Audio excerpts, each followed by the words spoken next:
네, 뉴스업 시작하겠습니다. 이 시각 국회에서는 야당의 방송사법 강행 추진을 막겠다며 여당이 대응수단으로 꺼낸 무제한 토론 필리버스터가 이어지고 있습니다. 야당은 MBC 지배구조 변경에 대한 필리버스터를 곧 강제 종료하고 법안을 통과시킨 뒤 방송사법의 마지막 법안을 상정한다는 계획입니다. 강민경 기자가 보도합니다. 방송사법의 세 번째 법안, MBC 지배구조를 개편하는 내용의 방송문화진흥회법 개정안이 어제 새벽 상정됐습니다. 방송문화진흥회법 일부 개정 법률안 대안을 상정합니다. 예정대로 여당은 세 번째 무제한 토론, 필리버스터를 신청했습니다. 그동안 MBC 보도의 내용을 하나하나 짚으며 이 법이 통과될 경우 보도의 편향성이 더욱 심해질 거라고 주장했습니다. 이미 내적으로도 다양성은커녕 노조가 완전히 장악해 있는 공영방송에 외적 다양성을 내세운다고.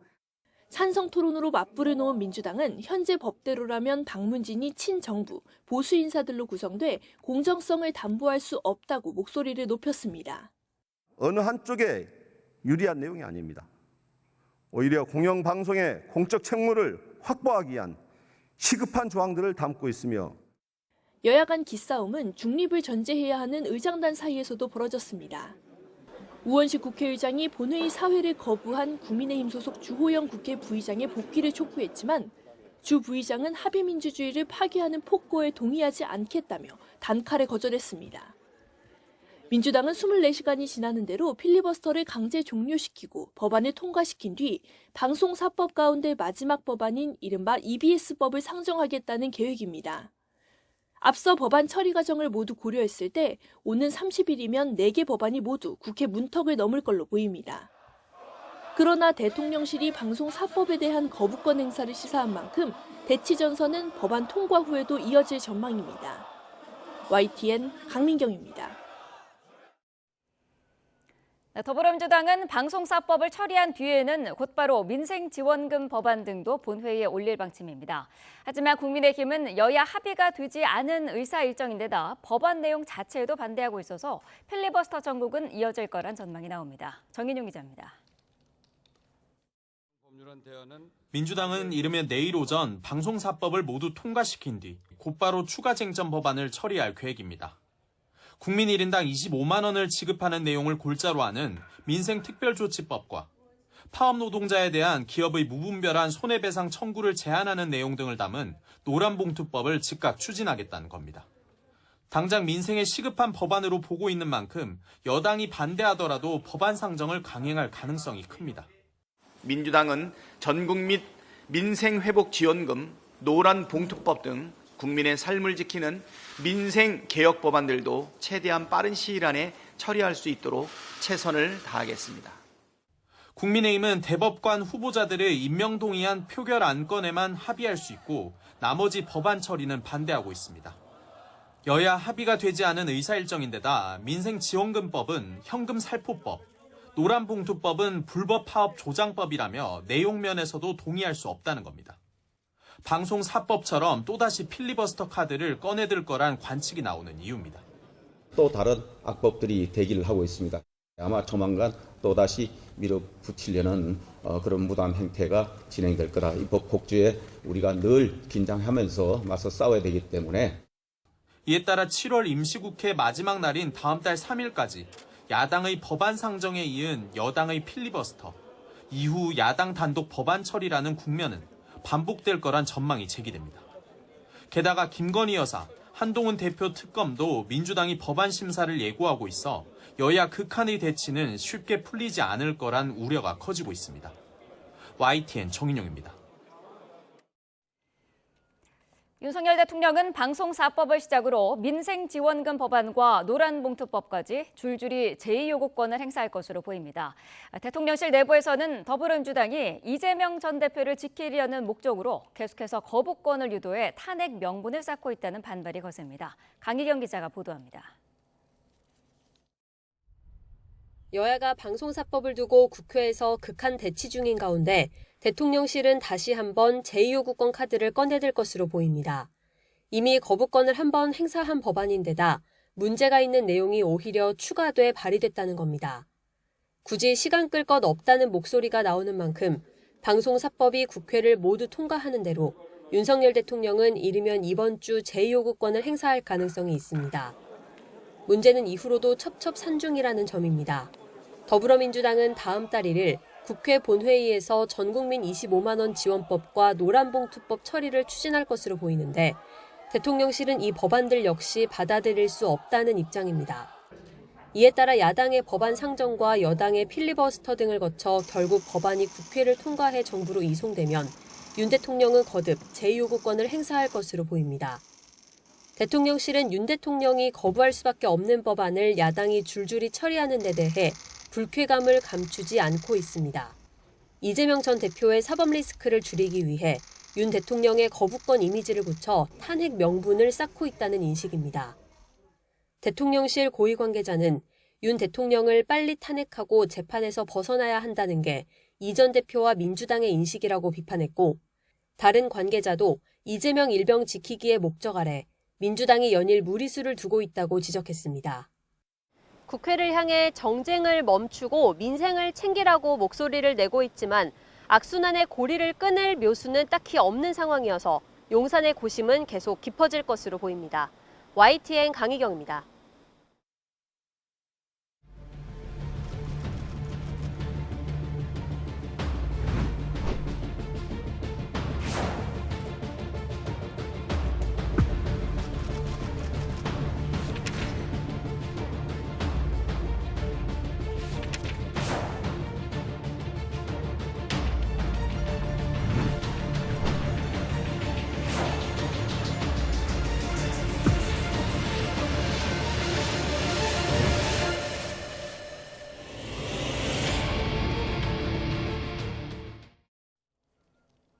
네, 티몬과 위메프 사태와 관련해 일부 결제사가 직접 처리에 나섰습니다. 일단 네이버페이가 피해 신청을 받아 직접 환불을 하기 시작했는데요. 환불을 받지 못한 다수의 피해자들은 소송 움직임도 보이고 있습니다. 김기봉 기자의 보도입니다. 피해자들로 북새통을 이뤘던 티몬과 위메프 사옥이 일요일엔 문이 잠긴 채 썰렁했습니다. 두 회사는 현장 환불을 끊고 온라인 접수는 계속한다고 밝혔지만 주말 사이 추가 환불을 받은 사람은 없었습니다. 피해 접수만 받은 채 후속 처리는 월요일로 미뤘기 때문입니다. 주말 동안 1대1 상담톡으로 이제 고객들이 접수를 하면은 그거를 상담사들이 이제 월요일에 출근을 해가지고 처리를 할 예정이고요. 그래서 이걸 뭐 운영을 한다고 하기에는 조금 어려울 것 같습니다. 휴태는 금융당국에 해외 계열사 위씨를 통해 700억 자금 조달을 하겠다고 말했지만 실제 자금 조달 계획은 내지 않았습니다. 아울러 중국 600억 원 자금설도 실체가 확인되지 않고 심지어 중국 지사가 먼저 문 닫았다는 소식도 퍼져 피해자들의 답답함은 더 커졌습니다. 이런 가운데 결제사의 한 곳인 네이버페이는 직접 해결에 나섰습니다. 네이버페이를 통해 결제한 소비자들의 피해 신고를 받고 바로 환불 작업에 들어갔습니다. 일단 환불을 해주고 티몬과 위메프에 구상권을 청구한다는 계획입니다. 티몬이나 위메프한테 사용자들한테 환불을 해주고 저희는 구상권을 청구해야 되는 상황이에요. 근데 이제 못 받을 수도 있죠, 사실은. 근데 그럼에도 불구하고 티몬은 지금까지 600건, 위메프는 3,500건을 환불했다고 밝혔지만 아직 환불을 받지 못한 다수의 피해자들은 소송까지 불사한다는 계획입니다. 통신판매 중개 의뢰인한테도 소송을 아마 해서 보상을 저희가 손해배상 등을 청구를 해야 될 텐데 취소 현황을 보고서 실제 손해가 전부되지 않는 부분에 대해서 앞으로 이제 소송을 제기할 여지가 좀 있을 것 같습니다. 이런 가운데 사태 초기부터 잠적했던 큐텐 오너 구영배 씨가 국내에 있다고 밝힌 것으로 전해졌습니다.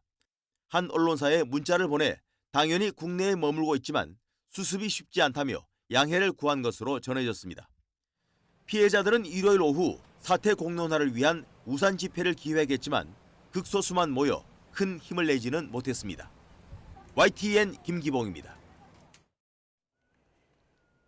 네, 이런 가운데 정부가 오늘 티몬과 위메프의 판매 대금 미정산 사태와 관련해 2차 관계부처 TF 회의를 엽니다.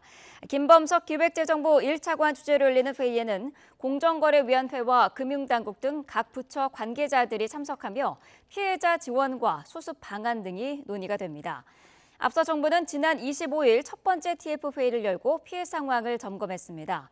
지난주 티몬과 위메프 현장 점검에서 유의미한 정보를 확보하지 못한 공정거래위원회는 이번 주에 다시 추가 점검에 나설 계획입니다. 네, 이번 사태의 원인과 해법 짚어보도록 하겠습니다. 홍기훈 홍익대 경영학과 교수 연결돼 있습니다. 교수님 나와 계시죠? 네, 안녕하세요. 네. 자, 카드사에 이어서 간편결제사도 이제 결제 취소 접수를 시작을 했는데 어떻게 보시나요? 전액 환불이 가능할 거로 보십니까? 전액 환불이 가능했다면 아마도 벌써 했겠죠. 그러다 보니까는 전액 환불 자체는 쉽지는 않을 거라고 생각을 합니다. 네. 결국에는 외부 자금 조달이 되게 중요할 거라고 생각을 합니다. 네. 자, 이번에 이 결정이 간편결제사 자체의 취소 결정입니다. 소비자에게 환불을 먼저 하고 나중에 이거를 회수한다는 그런 예정인데요. 그렇다면 이후에 팀원 등의 구상권 청구해야 된다는 이런 얘기가 나오는데 이것도 가능할까요? 당연히 가능은 합니다. 그리고 이런 대승적인 결정을 내린 뭐 네이버페이나 카카오페이나 토스페이나 NHN페이에게 박수를 좀 터드리고 싶은데요. 네. 그것과는 별개로 구성권 청구는 쉬워 보이지는 않습니다. 왜냐하면 아하. 티몬이나 위메프에 충분한 자금이 있지 않다 보니까 그들이 이제 피지사들이 이거를 돈을 회수할 수 있을지에 대해서는 의문이고요. 네. 그런 점에 있어서 이제 이들의 주주들이 또 어떻게 생각할지는 또 미지수라고 생각을 합니다. 네. 자, 지금 개인 피해자들에 대한 취소는 지금 이어지고 있는 상황이고 문제는 지금 거액의 정산금이 물린 판매업체들이거든요. 제때 정산받지 못한 중소상공인들이 연쇄 도산할 수도 있다 이런 얘기가 나오던데요. 실제로 어느 정도 심각한가요? 충분히 가능성이 있는 얘기고요. 네. 금융당국이 파악한 미정산 금액이 195개사 565억 원이 위메프에 있고 또 750개사 1977억 원 수준이 이제 티몬에 있다고 하더라고요. 그러다가 네. 보니까는 이게 지난 5월 미정산금 기준이다 보니까요. 6월, 7월 미정산분이 추가되면 규모는 더 커질 수 있다라고 생각을 합니다. 네, 자, 어마어마한 금액이 지금 묶여있는 그런 상황인데 이번 사태로 이커머스 플랫폼의 불합리한 정산 관행도 드러났습니다. 일단 소상공인들이 물건을 팔아도 길게는 2달이 지나야 판매 대금을 받게 된다고 하고요. 그 사이에는 뭐 선정산 대출로 버틴다고 하는데 이게 좀 비정상적인 상황 아닙니까?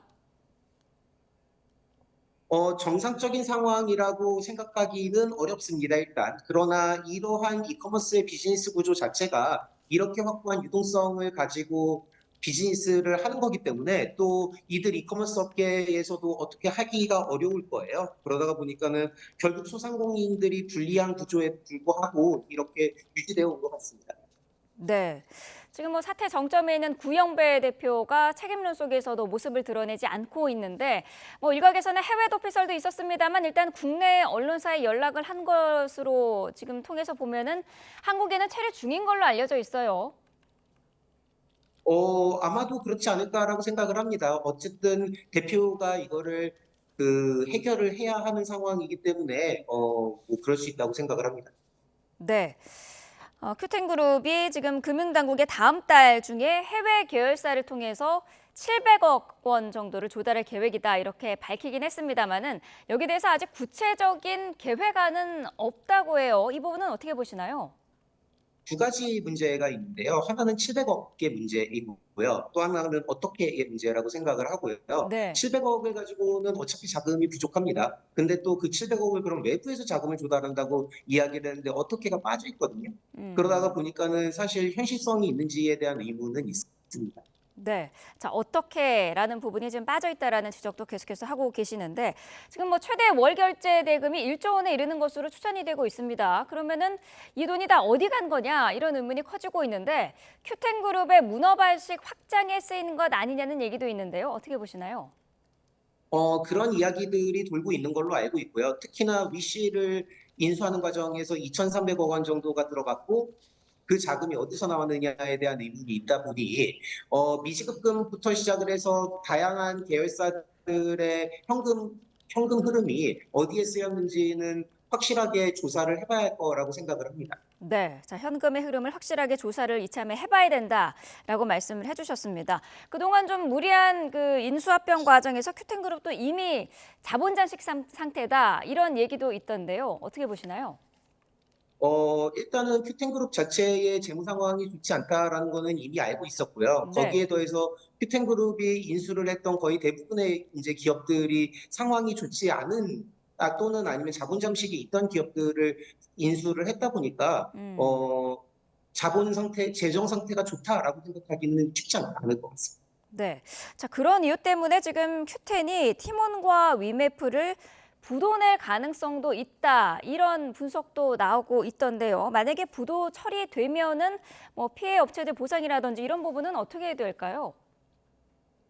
이게 되게 큰 문제가 될 수 있는 게요. 만약에 네. 부도 처리를 하게 되면은 이 회사들을 매각을 해서 그리고 남은 자산들을 매각을 해서 그 피해자들을 구제를 해야 되는데 당연히 자본 잠식 상태에 있는 기업들이다 보니 돈이 충분히 나올 리는 없고요. 그러면은 네. 결국에는 이러한 피해는 그 소상공인들한테 돌아갈 수밖에 없습니다. 네, 자, 상당히 심각한 문제가 될 것으로 보이는데, 자, 구영배 대표가 26일에 큐텐 물류자 회사인 큐익스프레스 최고 경영자직에서 전격을 사임을 했습니다. 꼬리 자르기 아니냐 이런 얘기가 나오는데 어떻게 보시나요?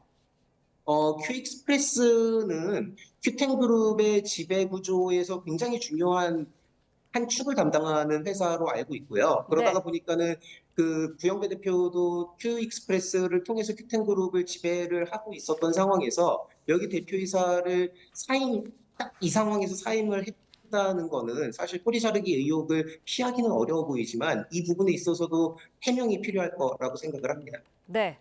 자, 교수님 잠시만요. 저희가 말씀 중에 지금 속보가 한 가지 들어와서요. 이거 처리하고 계속해서 말씀 나누도록 하겠습니다. 자, 국회에서 현재 진행 중인 방송문화진흥회법에 대한 무제한 토론, 필리버스터 종결 투표가 조금 전에 시작이 됐다는 소식이 들어와 있습니다. 자, 어제 야당이 무제한 토론 종결 동의 안건을 제출한 지 24시간이 지난 상태인데요. 투표 결과 필리버스터가 종결이 되면 곧바로 방문진법에 대한 표결도 진행이 될 예정입니다.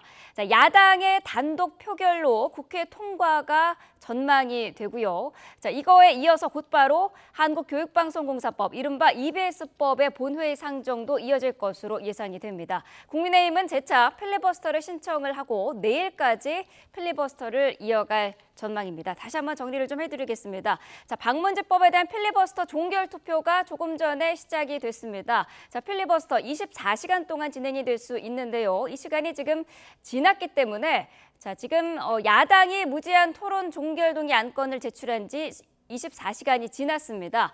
투표 결과 필리버스터가 종결이 되면 곧바로 방문지법에 대한 표결도 진행이 될 예정이고요. 야당 단독 표결로 국회 통과 전망이 예상이 됩니다. 자, 이 관련된 소식은 계속해서 추가로 들어오는 대로 다시 전해드리도록 하겠습니다.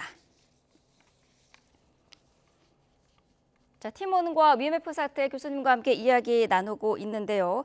자, 교수님, 지금 시점에서 그렇다면 가장 좋은 방법이 무엇이냐라는 것을 따져봤을 때 구영배 대표가 사재를 털어서 해결해야 된다 이런 지적도 피해자들 사이에서도 계속 나오고 있는데 이 부분은 어떻게 보십니까? 사실을 압류할 수 있다면 하나의 방법이 될 수 있을 것 같습니다. 네. 그러기 위해서는 결국에는 피해자들이 대표를 고발을 해야 되는데요. 근데 고발을 위해서는 그 범죄 사실을 입증할 필요가 있어요. 네. 그리고 이 범죄 사실을 입증을 하려면 공격적인 사업이 이러한 문제를 일으킬 것이라는 것을 알고도 했다라는 이제 부분을 증명을 해야 되는데 그게 쉽지 않아서 고발 자체는 가능할지 모르겠으나 재산을 압류하는 것까지 가기에는 또 굉장히 여러 가지 난관들이 존재할 것이라고 생각을 합니다. 몇 달간 이런 자본 잠식 상태에 있었던 것을 어쨌든 경영진도 알고 있었고 그럼에도 불구하고 그런 불합리한 판매를 했다는 걸로도 소송이 가능할까요? 충분히 가능하고 그런 사례들도 있고요. 네. 그리고 거기에 더해서 꼭 이거는 금감원이나 금융위의 규제도 있지만 공정위의 사안도 될 수 있고 그런 측면에서 이러한 불안전 판매가 고발이 될 수 있는 거는 맞기는 하나 네. 또한 그거를 입증하는 것 자체는 또 쉽지 않은 문제라고 생각을 하기 때문에 이게 네. 가능은 하나 쉽지 않은 문제다라고 말씀드립니다. 네. 자, 팀원과 위메프의 그런 자본 잠식 상태를 금융당국도 그동안 알았기 때문에 허술한 관리라든지 그런 게 이번 사태를 키우지 않았나 이런 추적도 있는데요. 사실 이 부분이 굉장히 이해가 가지 않는 부분입니다. 왜냐하면은 위메프 같은 경우에는 한 4년간 자본 잠식 상태였고요. 팀원도 부채 비율이 100%가 넘어간 지 꽤 됐거든요. 거의 한 몇 년 된 상태인데 거기다가 우리가 얼마 전에 머지포인트 사태를 경험을 했단 말이죠. 그렇죠. 그러면 선물업자들의 문제가 만천하에 드러난 상황에서 심지어 굉장히 많은 전문가들이 나와서 팀원과 위메프를 더한 이 이커머스의 후발주자는 아니죠. 나중에 밑에 그 시장 점유율이 낮은 주자들에 대한 문제점들을 지적을 했음에도 불구하고 더 강력한 제재를 하지 못한 것은 굉장히 아쉽다라고 생각을 합니다. 네, 금융감독원이 이미 두 회사와 경영 개선 협약을 맺었다고 지금 하는데 이 경영 개선 협약을 맺었음에도 불구하고 관리 감독이 제대로 안 된 이유는 어디에 있다고 보시나요? 일단은 이 상황이 얼마나 문제가 있는지에 대해서 인지하지 못했다라고 생각을 하고요. 아하. 그런 경우에 기업에게 과도한 부담을 주어서 규제적으로 기업을 또 나쁜 길로 가게 하는 것도 규제 당국의 고민이 될 수밖에 없어서 한결 이해는 갑니다. 네. 지적은 했고 분명히 협약을 체결했으니 이제 기업의 그 정상적인 비즈니스 활동을 제재하지 않는 선에서 스스로 자구책을 마련했으면 하는 그런 희망을 가지고 있었던 것 같은데요. 그렇다 네. 하더라도 사실 결국에는 모든 것이 어쩔 수 없이 결과론이 들어갈 수밖에 없고요. 그런 측면에서 봤을 때는 많이 아쉬운 점이 있지 않을까라고 생각을 합니다. 네. 자, 어찌됐든 이번 사태로 국내 이커머스 전반의 어떤 허약한 재무 구조 지적이 지금 계속해서 나오고 있습니다. 어떤 대응책이 좀 필요할 것으로 보시나요? Q10의 확장적인 정책이 촉매가 되기는 했으나 네. 사실 이러한 업체들의 재무적 불안정성과 부실에 대해서는 지속적으로 논의가 되어 왔고 지적이 되어 왔던 만큼 이커머스사들의 체질 개선과 규제 정비는 피할 수 없을 것이라고 생각을 합니다. 네, 알겠습니다. 자, 홍기훈 홍익대 경영학과 교수와 함께 자세한 내용 짚어봤습니다. 교수님 오늘 말씀 감사합니다. 감사합니다. 연이틀 메달 사냥에 성공한 사격 대표팀은 이제 역대 최고 성적을 정조준하고 있습니다. 사격 황제 진종호가 떠난 자리를 어린 선수들이 완벽히 대체하며 새로운 시대의 문을 열었습니다. 염혜원 기자입니다. 파리올림픽에서 우리 사격 대표팀의 목표는 금메달 1, 은메달 2, 동메달 3입니다. 이미 10m 공기소총 혼성 은메달과 여자 10m 공기권총 금메달과 은메달까지 목표의 8분 능선을 넘었습니다. 선수들이 다 잠재력 또 가능성을 가지고 금메달을 목표로 하고 있습니다. 두세 종목을 제외하고는. 이번 올림픽은 사격 황제 진종호가 떠난 첫 무대입니다. 지난 2004년 아테네 올림픽부터 5차례 올림픽에서 늘 중심에 섰던 진종호가 빠졌는데도 성공적인 세대 교체를 앞세워 잇따라 메달 총성을 울렸습니다. 우리 대표팀 첫 메달을 선물한 박하준, 금지연은 2000년생 동갑내기고 만 19살 오예진은 첫 올림픽 출전에 대회 신기록으로 금메달을 걸었습니다. 사격의 메달 총성은 현재 진행형입니다. 우리 선수단 최연소인 17살 겁없는 여고생 소총수 반효진은 대회 신기록 1위로 결선에 올랐고 공기권총 10m에서 4위로 메달 코앞에서 눈물을 삼킨 이원호는 혼성에서 금빛관역을 정조준하고 있습니다. 1, 2년 반짝하고 없어지는 선수가 아니라 점점 더 성장하고 진짜 예상하지 못할 만큼 엄청 잘하는 선수가 되고 싶어요. 종호 형이 뒤를 따라가는 게 아니라 그냥 저 사람이 이원호구나 라는 게 제 그겁니다. 권총 25m 세계 2위인 21살 양지인까지 시상대 후보로 손색이 없습니다. 사격에 걸린 금메달은 모두 15개. 역대 최고였던 지난 2012년 런던 대회를 넘어보자는 선수단의 의지는 어느 때보다 강합니다. 응원해주시는 국민 여러분, 정말 너무너무 감사합니다. 감사합니다. 파이팅! 파이팅! 다음에도 메달 가자! YTN 염혜원입니다.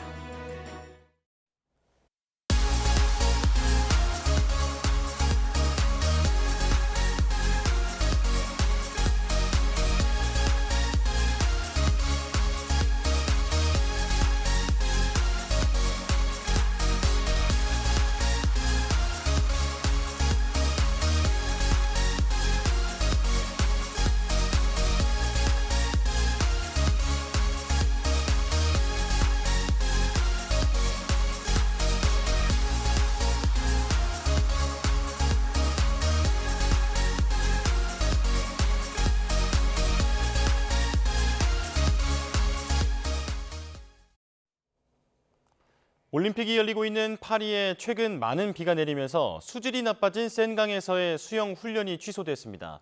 센강 수질 문제가 다시 도마 위에 올랐지만 조직위는 경기 전에 수질이 좋아질 거라며 낙관하는 분위기입니다. 김지영 기자입니다. 올림픽 개회식 날 장대비가 쏟아졌던 파리. 다음 날까지 적지 않은 비가 내리면서 처리되지 않은 하수가 유입된 센강의 수질은 더욱 나빠졌습니다. 대장균과 장구균 수치가 허용 기준치를 초과하면서 선수들의 건강과 안전을 우려해 센강에서의 수영 훈련은 취소됐습니다. 기준치를 넘어가는 물에서 수영을 하면 위장염이나 결막염, 외이염, 피부질환 등을 일으킬 수 있기 때문입니다. 센강에선 당장 이번 주 남녀 철인 3종 수영 경기를 앞둔 상황. 하지만 매일 세균 수치를 점검하고 있는 파리시와 올림픽 조직위원회는 낙관적인 입장입니다. 당분간 맑은 날씨가 이어진다는 예보라 수질은 곧 좋아질 거고 경기를 치르는데 문제가 없을 거라는 겁니다. Even when we had rain on a given day, and maybe it caused a slight deterioration of the quality of the Seine, then we saw that in 24 to 48 hours, we were back to the level of quality that we need to be able to swim in the Seine. 앞서 파리시는 올림픽을 계기로 센강에서 수영을 즐길 수 있게 하겠다며 하수처리 시설 현대화 등 정화 사업에 15억 유로, 우리 돈 약 2조 2천억 원이 넘는 돈을 투입했습니다. 또 수질 우려를 불식시키기 위해 파리시장 등이 센강에서 직접 수영하는 등 안간힘을 써왔습니다. 하지만 비만 오면 수질이 나빠지는 센강에서 올림픽 경기를 진행한다는 발상 자체가 무리였다는 비판도 여전합니다. YTN 김지영입니다.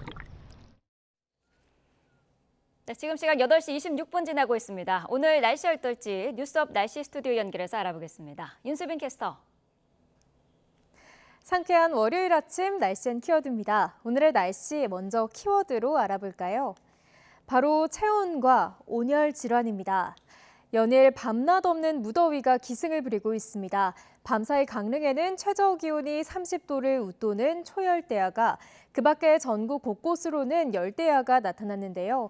낮 동안에도 견디기 힘든 폭염은 계속되겠습니다. 특히 경북 경산은 한낮 기온이 37도로 사람 체온보다 높게 치솟겠습니다. 이에 따라 일사병이나 열사병을 비롯한 온열 질환의 발생 위험성이 무척 큰 상태입니다. 현재 사망자 4명을 포함해 온열 질환자 수가 무려 900명 가까이 발생했는데요. 가장 더운 시간인 오후 2시에서 5시 사이에는 무리한 야외 활동은 자제하시는 게 좋겠고요. 수분과 염분을 충분히 섭취하는 등 여름철 건강 관리에 신경 써주시기 바랍니다. 네, 오늘 서울은 얼마나 더울지 시간대별 기온도 알려주시죠. 네, 닷새째 폭염 경보가 발령 중인 서울은 밤새 최저 기온이 27도를 웃돌면서 무더운 날씨가 이어졌습니다. 한낮 시간인 오후 2시에는 30도까지 오르겠고요. 습도가 높은 탓에 체감 온도는 이보다 2도가량 더 높겠습니다. 퇴근길 이후 해가 진 뒤에도 기온은 크게 떨어지지 못하겠고 무척 후텁지근하겠습니다. 전국 많은 곳에 폭염 경보가 발령 중인 가운데 그 밖의 지역 낮 기온도 살펴보면 대전과 광주 33도, 대구는 무려 36도까지 치솟겠습니다. 한편 오늘 서울 등 중북부 지방에는 고기압의 가장자리를 따라 비구름이 만들어지면서 오락가락 비가 내리겠는데요. 현재 레이더 화면을 보시면 수도권과 영서 곳곳에 약한 비나 빗방울이 떨어지고 있습니다. 이들 지역에는 내일까지 5에서 30mm의 산발적인 비가 예상됩니다. 네, 이번 한 주 날씨도 전해주시죠. 네, 이번 한 주간도 열대야와 찜통더위가 기승을 부리겠고요. 주 후반까지 수도권과 영서에는 오락가락 비가 자주 내릴 전망입니다. 오늘도 즐거운 하루 보내세요. 지금까지 날씨앤 키워드의 윤수빈이었습니다. 네. 자, 더불어민주당이 추진하는 방송사법 가운데 MBC 지배구조 개편과 관련된 방송문화진흥회법이 곧 국회를 통과할 것으로 보입니다. 현장 화면 일단 보도록 하겠습니다. 동의의 건은 총 투표수 188표 중 가 188표로서 가결되었음을 선포합니다. 네. 자, 무제한 방송사법 토론 가운데 종결 MBC 지배구조 동의가 개편과 관련된 가결되었으므로 방송문화진흥회법이 무제한 토론이 종결되었음을 국회를 통과했습니다. 그러면 방송문화진흥회법 일부 개정 법률안 대안을 의결하도록 하겠습니다. 투표해 주시기 바랍니다. 네, 좀 정정 드리겠습니다. 지금 이제 투표를 시작하고 있고요. 자, 야당이 어제 새벽부터 필리버스터를 시작을 했었고요. 조금 전에 표결로 24시간이 지난 상태여서 표결로 강제 종결이 된 상태입니다. 자, 지금 방문지법은 MBC 최대 주주인 방송문화진흥회 이사수를 21명으로 늘리고요. 이사 추천 권한을 학회와 시민사회 등으로 확대하는 법안입니다. 자, 여당은 앞서 방통위법, 방송법 통과 때와 마찬가지로 지금 불참을 할 것으로 예상이 돼 있는데요. 지금 표결이 이루어지고 있는 이 방송문화진흥회법도 앞서 통과한 법안과 마찬가지로 가결이 될 것으로 보입니다. 자, 지금 저희가 보여드리고 있는 화면이 지금 약간 시차가 있는 상태인데요. 방금 전에 통과가 됐다는 소식이 들어와 있습니다. 지금 방송사법 가운데 세 번째 법안입니다. MBC 지배구조를 개편하는 내용의 방송문화진흥회법 개정안. 투표를 마치겠습니다. 조금 전에 국회를 통과했다는 소식입니다. 자, 방문지법이 통과돼서요. 이 뒤에는 곧바로 한국교육방송공사법이죠. 이른바 EBS법도 본회의에 상정될 예정입니다. 자, 마찬가지로 여당은 EBS법에 대해서도 무제한 토론, 필리버스터에 돌입할 것으로 예상이 됩니다. 방송문화진흥법 일부 개정 법률안 대안은 가결되었음을 선포합니다. 네, 자, 여당이 모두 불참한 가운데 방문지법이 조금 전에 국회를 통과했습니다. 현장 화면 보고 계십니다. 자, 전해드린 대로 이후에는 EBS법도 본회의에 상정될 예정이고요. 이 역시 여당은 필리버스터를 진행할 예정입니다. 자, 야당은 이에 대해서도 곧 필리버스터를 강제 종료를 하고요. 내일 오전이면은 EBS법도 국회를 통과할 것으로 예상이 됩니다. 관련된 소식 추가적으로 들어오는 대로 더 자세히 전해드리도록 하겠습니다. 일본을 출발해 인천으로 향하는 티웨이 항공 여객기가 또 지연 출발하면서 승객들이 불편을 겪었습니다. 충남 청양군에서는 단독주택에서 불이 나 70대 할머니와 3살 손자가 숨졌습니다. 밤사이 사건 사고 윤태인 기자가 보도합니다. 항공사 직원이 창구 앞에 모여든 승객들에게 분주하게 절차를 안내합니다. 어제 오후 6시 40분쯤 일본 나리타 공항에서 인천공항으로 출발할 예정이었던 티웨이 항공 여객기가 안전점검으로 인해 이륙이 지연됐습니다. 일부 승객은 어젯밤 11시쯤 대체 항공편에 몸을 실었지만 나머지는 좌석이 부족해 추가 항공편을 기다려야 했습니다.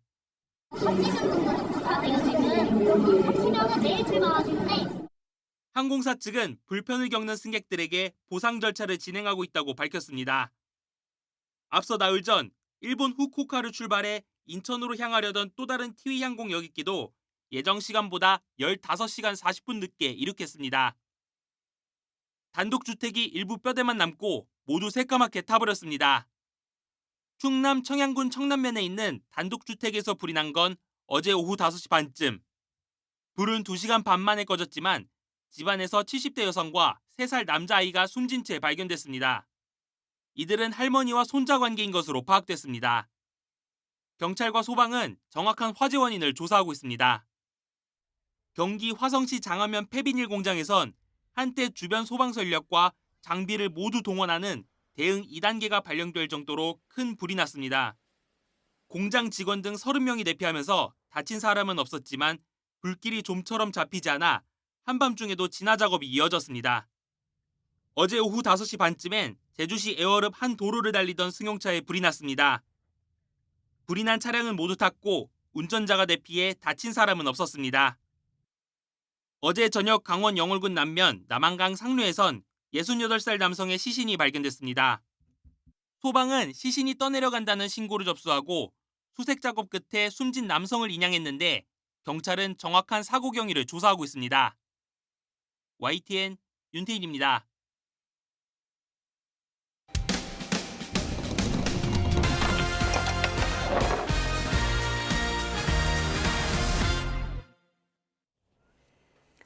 여럿이 모여 구매하면 더 싸다는 장점 때문에 공동구매 이용하는 분들 많으시죠.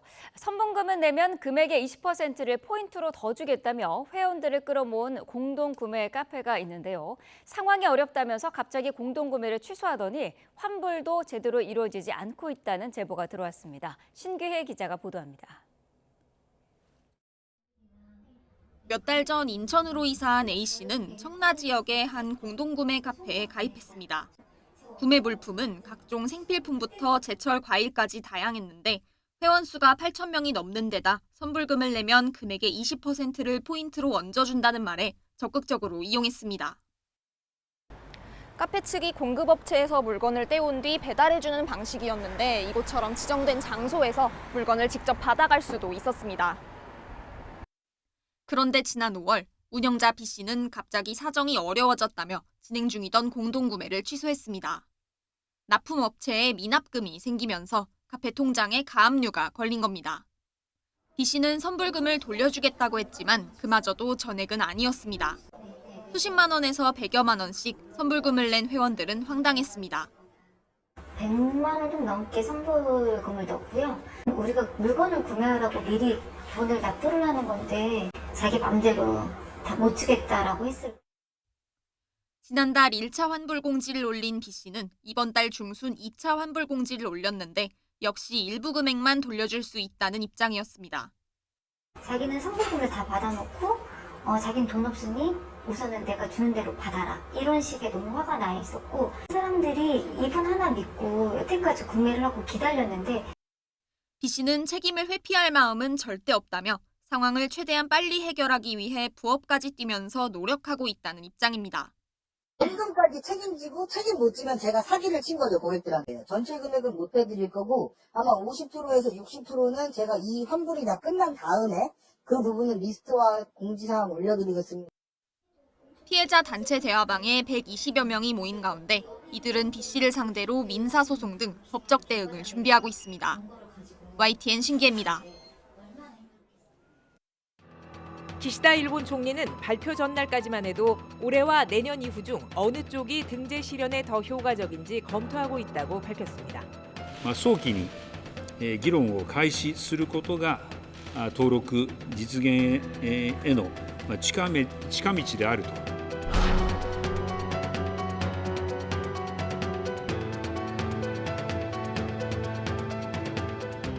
유네스코 세계유산위원회는 회의 시작 30여 분 만에 사도광산의 세계문화유산 등재를 결정했습니다.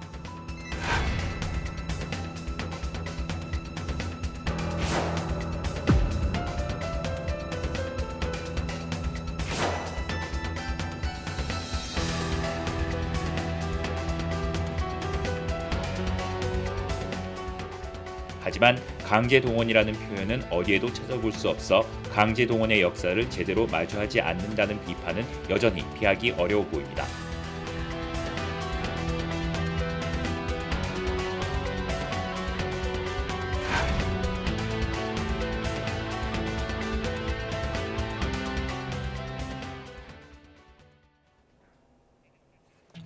(2015년) 군함도에 이어 이번엔 사도광산까지 우리 아픈 역사가 녹아있는 곳이 또 유네스코 세계문화유산으로 등재됐습니다. 유네스코 세계유산, 어떤 기준으로 어떻게 등재되는 걸까요? 자세히 알아보겠습니다. 유네스코 세계유산은 유네스코가 인류 보편적인 가치를 지녀 인류가 함께 보존할 필요가 있다고 판단해 지정하는 자연유산과 문화유산을 이르는 말입니다. 유네스코는 세렝게티 평원에서 이집트 피라미드 그리고 남미의 바로크 성당까지 모두 인류의 유산이라고 설명하고 있습니다. 유네스코 세계유산은 인류가 만든 건축물 같은 문화유산, 그리고 과학적으로 큰 의미를 가진 자연경관인 자연유산, 그리고 자연과 인류의 역사가 함께 녹아있는 복합유산으로 나뉩니다. 등재 기준은 우선 보편적 가치 항목 10가지 가운데 하나 이상에 해당해야 하고 여기에 유산이 진실하고 신뢰할 만한지 또 보존 관리 계획도 마련돼 있는지 등을 평가합니다. 이번 사도광산 등재 때도 자문기구의 권고가 있었는데요. 애초 일본 정부는 조선인 노동자 강제 동원이 이루어졌던 20세기를 제외하고 등재 기간을 에도 기간으로 한정해서 올렸지만 국제기념물 유적협의회는 전체 역사를 설명하라고 권고했습니다. 여기에 일본 정부가 동의했고 우리 정부와도 합의가 되면서 이번 등재가 성사된 거죠. 그런데 일본은 앞서 군함도를 등재할 때도 비슷한 약속을 했습니다. 2015년 일본 정부는 이를 강요당했다는 표현을 인정하면서 조선인 강제 동원을 포함한 전체 역사를 알리겠다고 했지만 이후 이를 강요당했다는 표현이 강제 노역을 의미하는 것은 아니라면서 말을 바꿨습니다. 군함도와 사도광산처럼 가해자와 피해자의 기억이 공존하는 경우 논쟁이 일어나곤 하는데요. 아우슈비츠 강제수용소 그리고 노예무역의 현장이었던 세네갈 고래섬이 대표적입니다. 이 같은 문제의 당사자인 우리나라의 제안으로 유네스코 세계유산 국제해석설명센터가 2022년에 창립되기도 했습니다. 이렇게 세계유산의 등재 자체나 약속 이행에 대한 논란이 반복되는 상황. 유산의 의미를 설명하고 의견을 듣는 국제 해석 설명의 중요성이 갈수록 커지고 있습니다.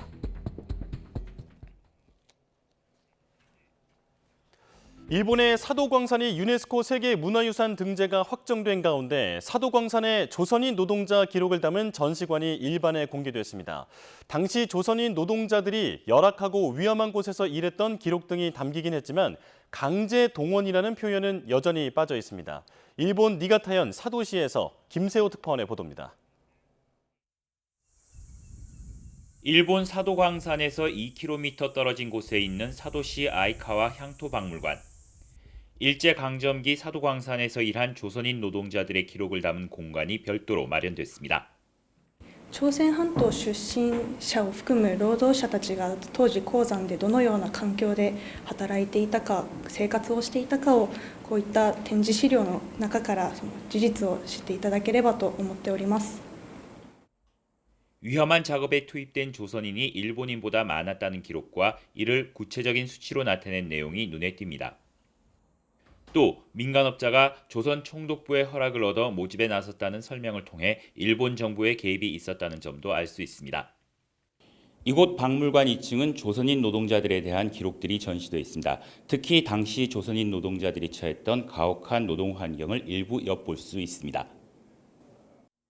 부친이 학생 때 강제 징용됐다는 일본인 관람객은 한일 양국이 징용을 더 잘 이해할 수 있기를 바란다고 말했습니다. とても勉強になるし、もっともっと相互理解を含めて深めていくいい機会になればいいかなと思ってますけど。 일본은 2015년 군함도가 세계 문화유산으로 등재된 이후 관련 전시에 조선인 강제 노역을 제대로 설명하지 않았습니다. 이에 비하면 이번 조선인 노동자 관련 기록과 설명은 일부 진전이라고 볼 수 있습니다. 하지만 강제 동원이라는 표현은 어디에도 찾아볼 수 없어 강제 동원의 역사를 제대로 마주하지 않는다는 비판은 여전히 피하기 어려워 보입니다. 여기에 우익 성향의 산케이 신문은 아예 조선인 노동자 관련 전시실 설치는 불필요하고 화근이 될 결정이었다고 비난하고 나섰습니다. 이 때문에 일본이 조선인 강제 동원 역사에 대한 설명에 얼마나 충실히 나설지는 한동안 더 지켜봐야 할 것으로 보입니다. 일본 니가타현 사도시에서 YTN 김세호입니다. 우리 입장에서는 조선인 강제 동원의 뼈아픈 역사가 서린 것이죠. 그래서 그동안 우리 정부가 등재에 반대해왔던 일본 사도광산이 협의 끝에 세계 문화유산으로 최종 등재됐습니다. 우리 정부는 이행 요건을 잘 따를지 끝까지 살피겠다고 한 가운데 한국과 일본 모두 내부에서 기대와 우려가 각각 나오고 있습니다.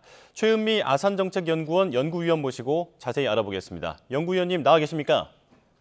네, 안녕하세요. 네, 안녕하십니까.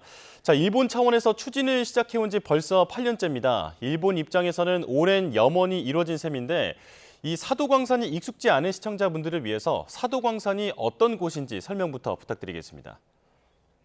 네, 사도광산은 도쿄에서 신칸센을 타고 한 북쪽으로 2시간 정도 올라가면 니가타라는 곳입니다. 이제 니가타에서 이제 다시 1시간 정도 배를 타고 들어가서 나오는 섬인데요. 예. 이 섬이 이제 항구로 이제 좀 발달되어 있기도 하고 하다 보니까 이제 북한이랑도 사실 굉장히 가깝고요. 여기 예전에 우리가 북일 납치자 문제로도 굉장히 유명한 곳입니다. 예전에는 이렇게 뭐 지식인들이나 뭐 귀족들 이런 사람들 유배지로 알려져 있었는데 1601년도에 금맥이 여기서 발생이 되면서 에도 시대부터 굉장히 중요한 재원의 역할을 했습니다.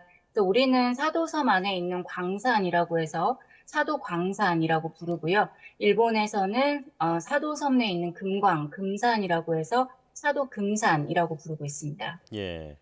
17세기 세계적인 금광산이다. 그래서 이게 의미가 있는 것이다. 이러면서 일본이 등재를 요청한 건데 사실 그래픽에도 나왔습니다만 조선인의 강제 노역 역사가 분명히 있지 않습니까? 자, 이번에 이 사도광산이 어떤 자격을 갖췄기에 세계 문화유산이 됐다고 볼 수 있을까요?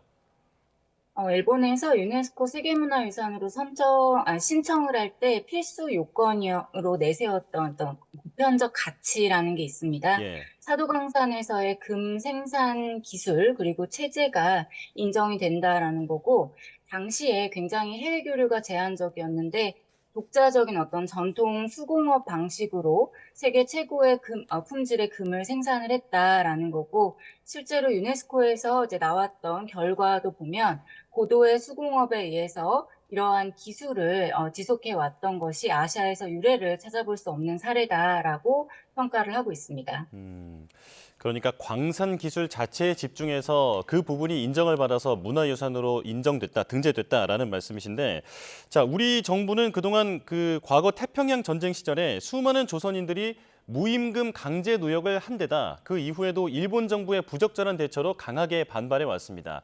지금 정부 들어서도 외교부가 기존 입장을 유지하겠다라는 입장을 여러 번 피력했는데 무엇이 전환점이 됐을까요? 두 가지가 있을 것 같습니다. 일단 첫 번째는 2015년도에 군함도가 등재됐을 당시에 어떤 우리가 교훈을 얻었는지를 좀 생각해 볼 필요가 있는데, 네. 당시에 이제 일본에서 등재를 하면서 이렇게 하겠다, 뭐 이제 그 강제동원 관련한 것도 잘 기록을 할 거고 전시를 현장에 하겠다라는 얘기가 있었는데 그러한 것들이 잘 지켜지지 않았죠. 그래서 이제는 약속보다 제대로 하겠다라고 하는 실천이 조금 필요했을 것 같고요.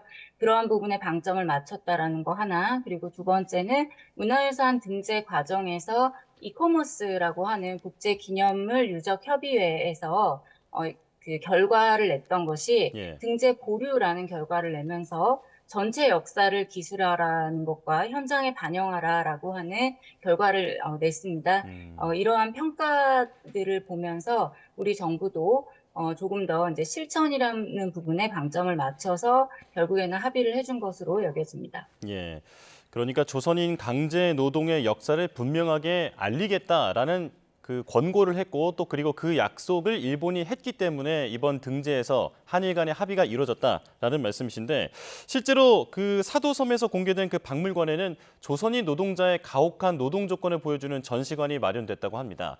자, 자세한 내용 그리고 또 우리 정부가 요구해왔던 조치와 부응하는지가 관심인데 어떻게 보십니까? 우선 그 당시에 조선인 노동자가 굉장히 가혹한 환경에 있었다라고 하는 것들, 그리고 다른 노동자들보다 조선인 노동자들이 더 어렵고 힘든 일을 더 많이 했다라는 부분에 대해서 명기술이 되어 있고, 이러한 부분이 현장에 설치가 되어 있다, 그리고 기술되어 있다라고 하는 거는 예. 긍정적으로 평가할 만한 부분인 것 같습니다. 하지만 우리가 지속적으로 이야기를 했던 강제성에 대한 부분은 우리나라에서는 이제 이러한 부분이 제대로 기술되어 있지 않기 때문에 이러한 부분은 좀 아쉽다라고 여겨질 수 있을 것 같고요.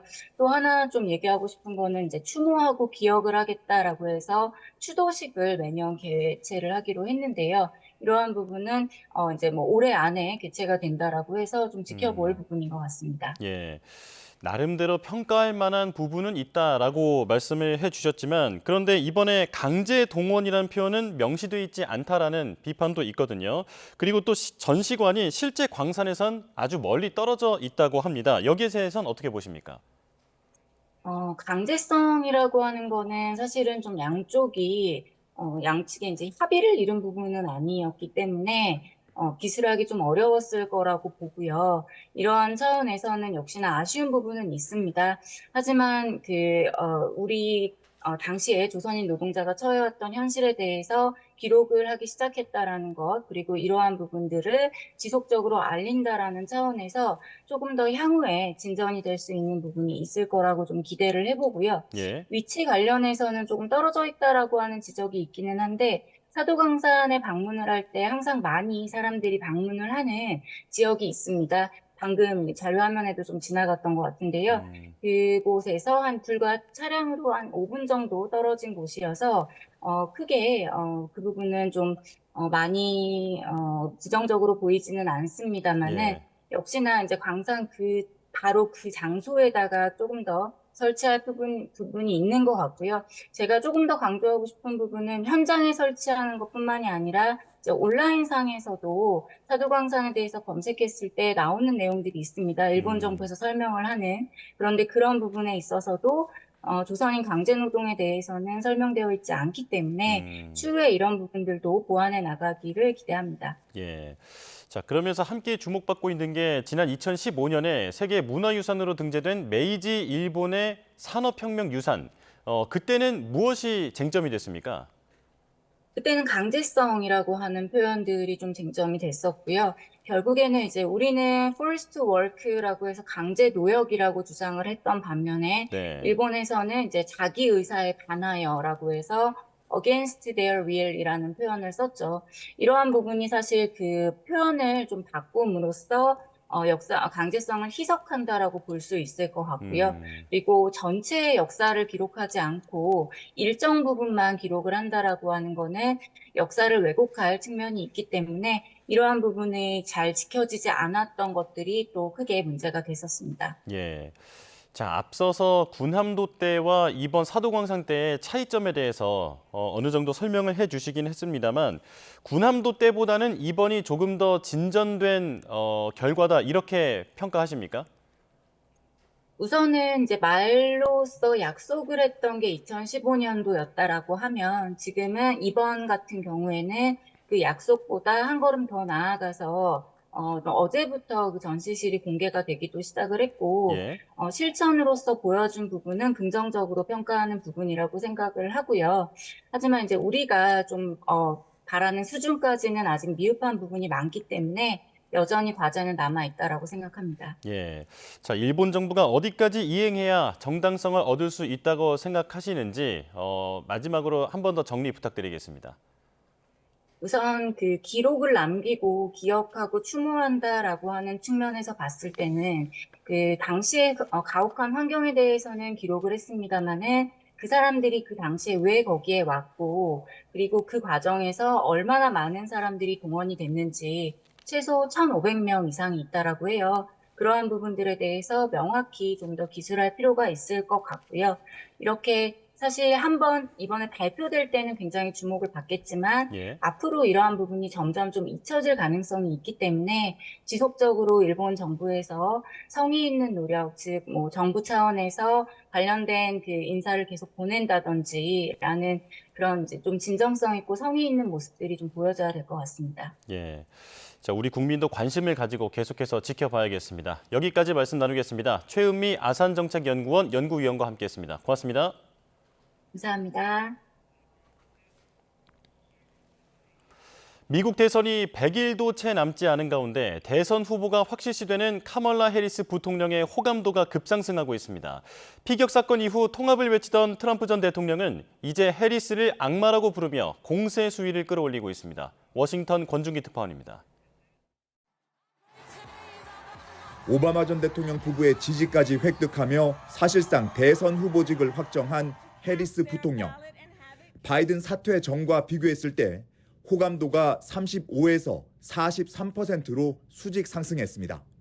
반면 트럼프의 호감도는 40에서 36%로 하락해 대비를 보였습니다. 해리스는 트럼프와 차별성을 부각하며 젊은 층 표심을 공략하고 있습니다. And they intend to eliminate the Department of Education, including Head Start. But young people have the power to stop that from happening. 해리스의 부통령 지명 시한이 열흘 앞으로 다가온 가운데 러닝메이트 경쟁도 관심을 모으고 있습니다. 백인 주지사 4명과 피트 부티지지 교통부 장관이 후보로 거론되는데 각 언론이 꼽는 선두주자가 제각각일 정도로 경쟁이 치열합니다. She is a fearless leader. She has always put people before the powerful. And together, we're going to help Kamala Harris defeat Donald Trump this November. 해리스의 추격에 트럼프는 더는 통합을 외치지 않겠다고 선언했습니다. 스스로 자신은 변하지 않았고 더 독해졌다며 해리스에 대한 공격을 강화했습니다. Kamala Harris's deadly destruction of America's borders is completely and totally disqualifying for her to be president. She has no clue. She has no clue. She's evil. 지난 금요일 기독교 단체 행사에서 이번에만 이기면 나라를 고쳐 더 투표할 필요가 없을 거라는 트럼프 발언이 논란이 되자 공화당 탐 코튼 상원의원은 분명한 농담일 뿐이라며 진화에 나섰습니다. 워싱턴에서 YTN 권준기입니다. 트럼프 전 대통령이 이번엔 친 비트코인 대통령이 되겠다며 가상화폐와 관련한 파격적인 공약들을 쏟아냈습니다. 해리스 부통령도 비판적이었던 바이든 행정부 기조와 달리 가상화폐 업계와의 관계 개선 움직임을 보이면서 비트코인이 미 대선의 새로운 이슈로 급부상했습니다. 박영진 기자입니다. 미국 공화당 대선 후보 트럼프 전 대통령이 가상화폐 업계를 향한 노골적인 구애에 나섰습니다. 재선에 성공하면 미국을 가상화폐 수도로 만들겠다며 정부가 보유한 비트코인을 팔지 않고 100% 전략적으로 비축하는 정책을 펼치겠다고 약속했습니다. 100여 년 전 철강 산업과 같은 비트코인이 미국에서 채굴되고 미국에서 만들어지길 바란다며 이 기술을 중국에 빼앗겨선 안 된다고 강조했습니다. And if Bitcoin is going to the moon, as we say, it's going to the moon. I want America to be the nation that leads the way, and that's what's going to happen. No, you're going to be very happy with me. 자신이 대통령이 되면 비트코인은 그동안 보지 못한 수준으로 치솟을 거라며 해리스 부통령은 비트코인을 싫어한다고 비꼬는 것도 잊지 않았습니다. 또 가상화폐를 규제해온 게리 겐슬러 증권거래위원장을 해고하겠다고 밝혔습니다. On day one, I will fire Gary Gensler. Whoa. 과거 대통령 재임 당시 가상화폐는 사기라며 비트코인은 돈이 아니라고 비판했던 것과는 180도 달라진 모습. 가상화폐 업계가 이번 대선에서 트럼프를 적극적으로 후원하고 나섰기 때문입니다. 민주당 유력 후보 해리스 부통령도 자산이 풍부한 가상화폐 업계를 향한 트럼프의 독주를 보고만 있을 수는 없는 상황입니다. 바이든 행정부의 강력한 규제로 등 돌린 업계와의 관계 개선을 위해 대화를 추진 중인 것으로 알려졌습니다. 친 비트코인 대통령을 선언한 트럼프에 맞서 민주당은 가상화폐에 대한 어떤 입장을 내놓을지 전의 전쟁 미 대선에서 비트코인이 새로운 쟁점으로 떠올랐습니다. YTN 박영진입니다. 도널드 트럼프 전 대통령의 러닝메이트인 JD 벤스 부통령 지명 배경에는 실리콘밸리의 보수 성향 큰손 투자자들이 있었다고 워싱턴 포스트가 보도했습니다. 신문은 벤스 후보와 깊은 유대 관계를 이어온 실리콘밸리의 투자자들이 조용하지만 강력한 압력을 행사해 트럼프가 부통령 후보로 지명했다고 전했습니다. 실제로 벤스의 부통령 지명으로 트럼프 1기 행정부 때 과학과 혁신에 반하는 정책에 실망하고 의회 난입 사태로 극도로 멀어진 보수 진영 벤처 사업가들과 트럼프 진영이 가까워질 수 있었다고 신문은 분석했습니다. 미국 중앙은행인 연방준비제도가 이번 주 연방공개시장위원회 회의에서 9월 금리 인하 가능성이 매우 크다는 신호를 보낼 것이라는 전망이 나왔습니다. 월스트리트 저널은 연준 위원들이 7월 중 금리를 낮출 가능성이 작은데도 이번 회의는 한동안 가장 중요한 통화정책 회의가 될 것이라고 강조하고 있다며 이같이 전했습니다.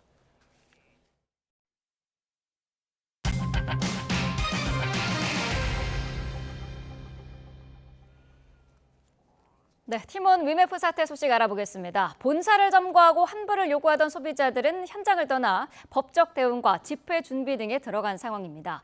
구영배 전 큐텐 대표가 여전히 모습을 드러내지 않은 가운데 정부는 오늘 2차 관계부처 TF 회의를 엽니다. 현장 취재기자 연결해서 알아보겠습니다. 자, 오동원 기자, 현재 상황 어떻습니까? 네, 저는 지금 팀원이 입주한 신사동 건물 앞에 나와 있습니다.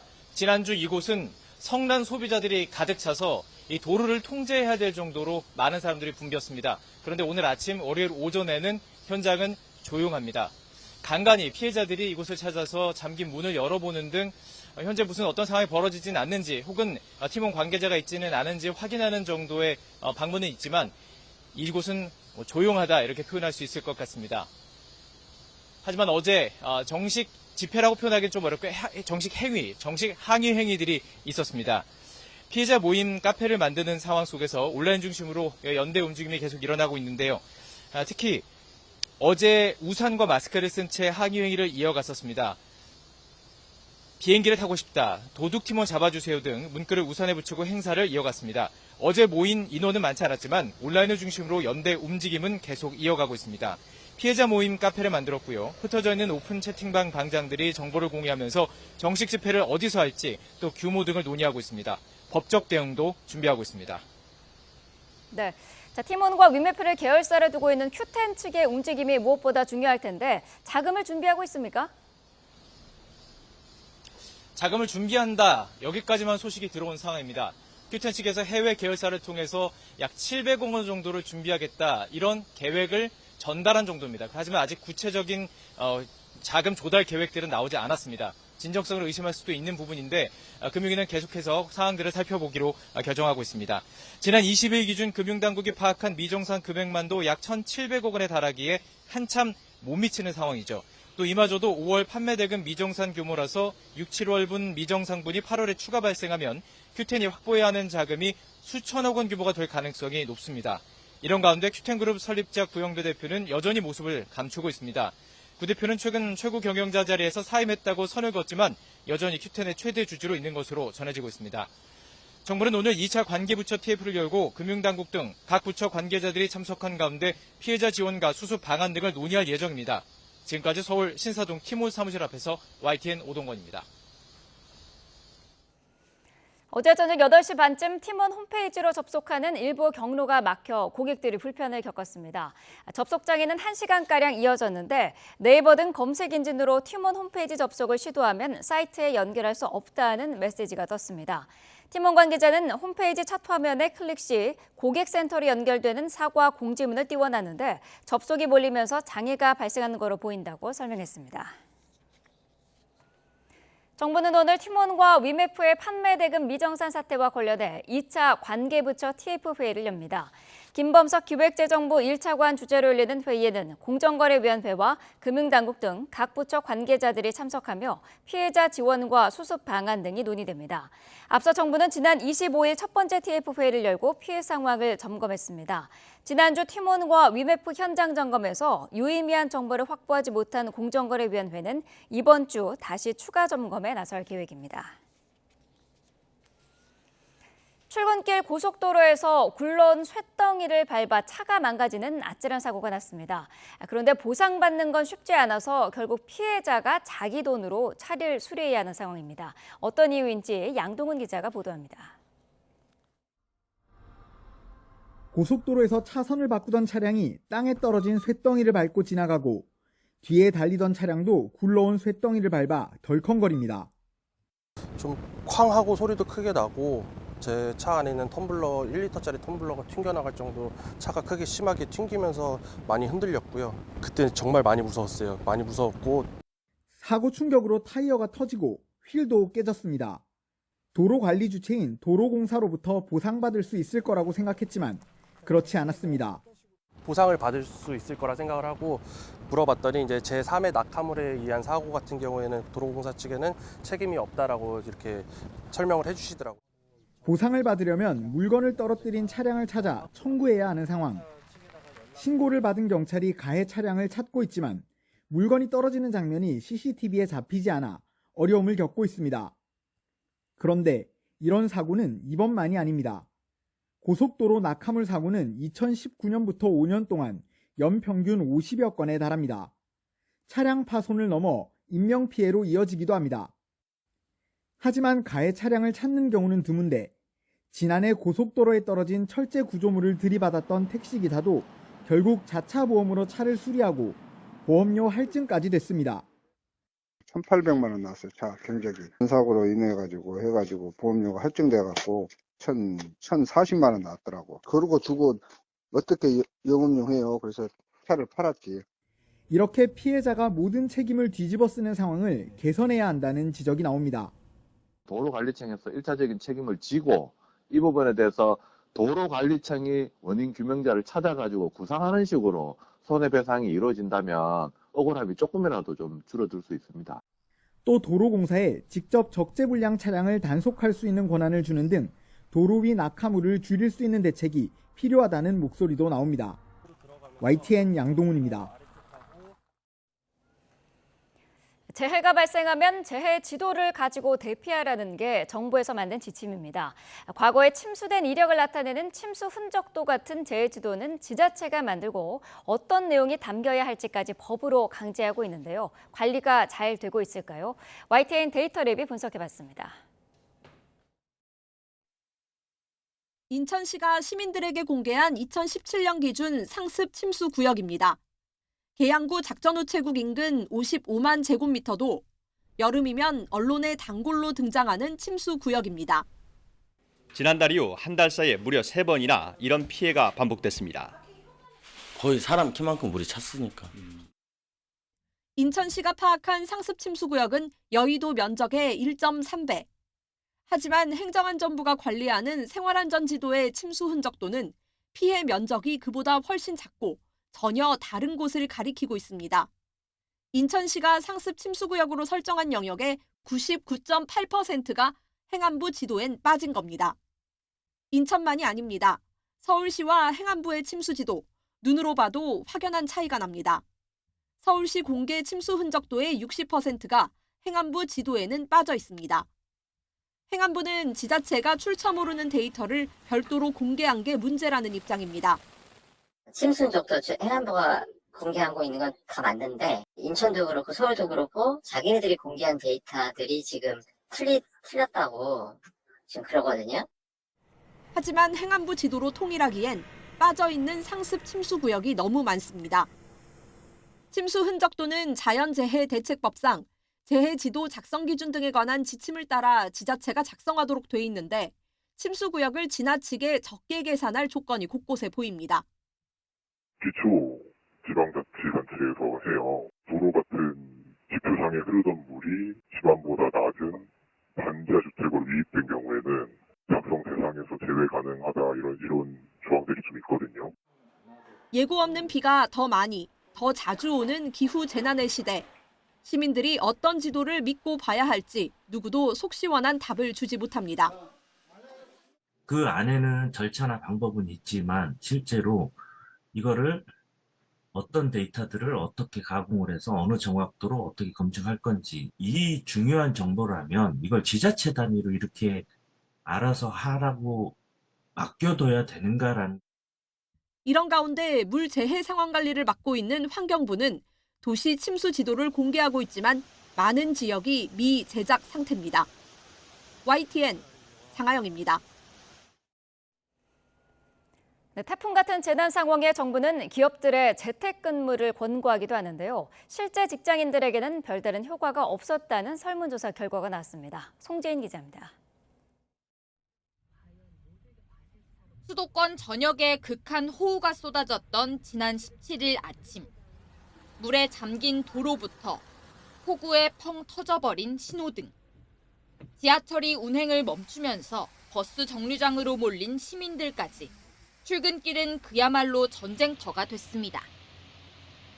정부가 기업들의 출퇴근 시간 조정을 적극적으로 독려했던 1년 전 태풍 카눈 때도 출근길 혼란은 비슷했습니다.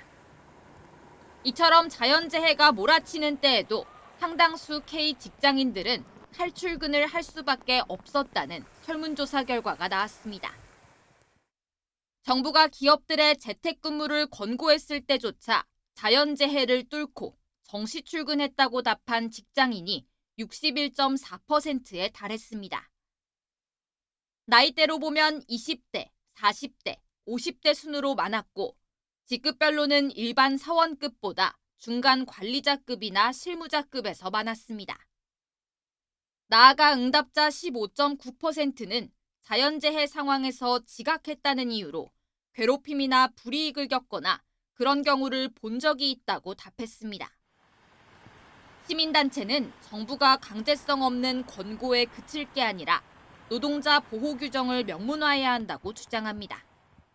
위기 상황 때 저희들이 자기가 출근하지 않을 수 있도록 작업 중지권이라고 하는데 그런 거 자유롭게 행사할 수 있게 권한 보호를 법적으로 할 필요가 있습니다. 개별 기업 차원에서도 상황에 맞는 근무 유연화 방안을 적극적으로 고민해야 한다는 지적도 나옵니다. YTN 송재인입니다. 5개 종합 그렇죠. 15위거든요. 네. 벌써 절반 이상을 달성을 했죠. 초반 예. 달성까지 기대를 해봐도 좋을 것 같습니다. 지금 초반이라서 메달이 많이 없기는 한데 순서대로 보시면 일본이 지금 금메달을 많이 땄네요. 네, 4개나 땄습니다. 그리고 호주, 미국 이렇게 순위가 이어지고 있습니다. 예. 또 하나 관전 포인트가 있는데 하계올림픽에서 우리나라의 100번째 금메달을 지금 앞두고 있어요. 양궁 네. 대표팀이 딴 게 99번째였고요. 100번째 메달도 나름 의미가 있겠죠. 일정대로라면 사격이나 양궁에서 아마 100번째 메달이 나올 것 같습니다. 네, 자 남은 경기 우리 선수들의 선전도 함께 기대해 보겠습니다. 김영수 기자 함께했습니다. 고맙습니다. 고맙습니다.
이스라엘 점령지인 골란고원 로켓 피격으로 어린이 12명이 숨지자 이스라엘은 즉각 헤즈볼라에 대한 보복 공습에 나섰습니다.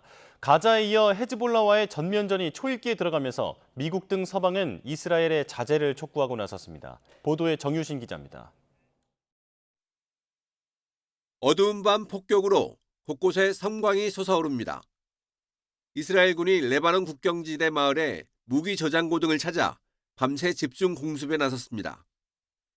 전날 어린이 12명이 숨진 골란고원 축구장 로켓 공격에 대한 보복 조치입니다. 헤즈볼라는 공격 의혹을 즉각 부인했지만 이스라엘은 로켓의 잔해 조사 결과 헤즈볼라의 것으로 확인됐다며 보복 의사를 분명히 했습니다. חיזבאללה שליחה של איראן באזור. חיזבאללה לא ינקה מהאירוע הזה גם בהכחשות המגוחכות שלו. הוא ירה את הירי. 이에 대해 이란은 오히려 이스라엘이 군사적 모험에 책임져야 할 것이라고 강력 경고했습니다. رژیم صهیونیستی زشت‌ترین چهره یک باند جنایتکار رو داره از خودش ارائه میده و نشان میده. اینا دولت نیستن. اینا یک باند جنایتکار. 골란고원 축구장 참변으로 세상을 떠난 어린이들 장례식엔 수천 명의 추모객들이 몰렸습니다. 가자 전쟁에 이어 헤즈볼라와 확전 우려에 불안감을 감추지 못했습니다. אם הדבר הזה ימשיך בצורה כזו, אני לא רואה את האור בקצה המנהרה. 미국 등 서방은 물론 러시아까지 축구장 피격을 비난하면서도 이스라엘의 자제를 촉구했습니다. 토니 블링컨 미 국무장관은 이스라엘의 자유권을 지지한다면서도 전면전으로 악화하는 것은 원하지 않는다고 선을 그었습니다. We also don't want to see the conflict escalate. We don't want to see it spread. That has been one of our goals from day one, from October 7th on. 이스라엘과 헤즈볼라의 전면전이 벌어질 경우 이란과 확전이 불가피하다고 외신들은 내다보고 있습니다. 이스라엘은 하마스와 헤즈볼라뿐만 아니라 예멘의 후티 반군까지 직접 타격에 나서 이른바 3면 전쟁으로 중동 전체가 화약고가 될 수 있다는 우려가 커지고 있습니다. YTN 정유준입니다. 안토니우 구테우스 유엔 사무총장은 12명이 숨진 이스라엘 점령지 골란 고원의 축구장에 대한 로켓 공격을 규탄했습니다. 구테우스 사무총장은 현지 시간 28일 대변인을 통해 성명을 내고 민간인, 특히 어린이들이 중동 지역을 괴롭히고 있는 끔찍한 폭력의 짐을 지속해서 부담해선 안 된다고 말했습니다. 그러면서 양측 모두가 최대한의 자제력을 발휘하고 추가적인 갈등 진전을 피할 것을 촉구했습니다.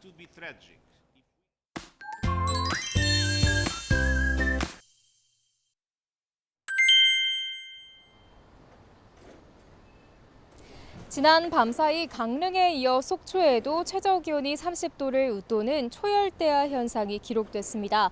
그 밖에 전국 곳곳에도 열대야가 지속되고 있는데요. 낮에도 폭염이 기승을 부리겠습니다. 특히 경북 경산 지역은 한낮 기온이 37도까지 치솟는 등 사람 체온보다 높겠고요. 닷새째 폭염 경보가 발령 중인 서울은 30도까지 오르면서 무척 후텁지근하겠습니다. 이에 따라 온열 질환자 수가 급증하고 있는 만큼 여름철 건강관리에 각별히 유의하시기 바랍니다. 오늘 서울 등 중북부 지방은 흐린 가운데 오락가락 비가 내리겠습니다.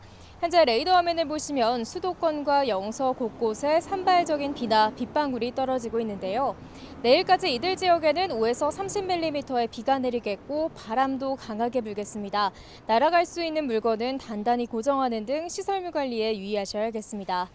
전국 곳곳에 수일제 폭염 경보가 발령 중인 가운데 오늘 낮 기온 살펴보면 서울 30도, 대전과 광주 33도, 대구는 36도까지 치솟겠고요. 습도가 높아 더위로 인한 불쾌감이 상당하겠습니다. 이번 한 주간도 열대야와 찜통더위가 기승을 부리겠고 주 후반까지 수도권과 영서에는 오락가락 비가 자주 내릴 전망입니다.